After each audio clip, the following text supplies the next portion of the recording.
Dalawang matataas na kalibre ng baril ang isinuko ng isang residente ng barangay Pinamasagan, San Fernando, Camarines Sur sa 9th Infantry Division nitong Sabado, Enero 31.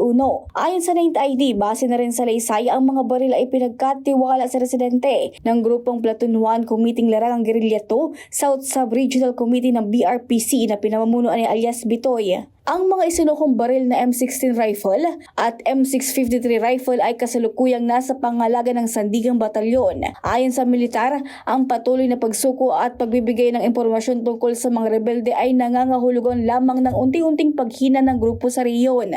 Para sa amin, Chris, nangangahulugan ito na yung aming kampanya na isinasagawa kontra insurgency dito sa Bicol region ay nananatiling effective.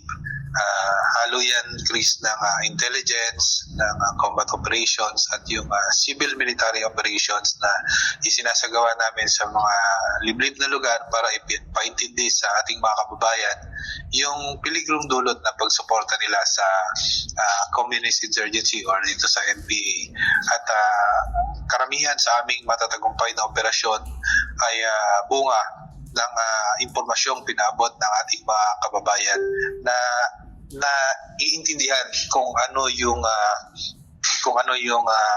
meron sa insurgency at kung ano ang kapahamakang maaaring idulot nito sa kanila. Tiniyak naman ng militar ang kaligtasan ng individual na nagsuko ng mga armas ng mga rebelde.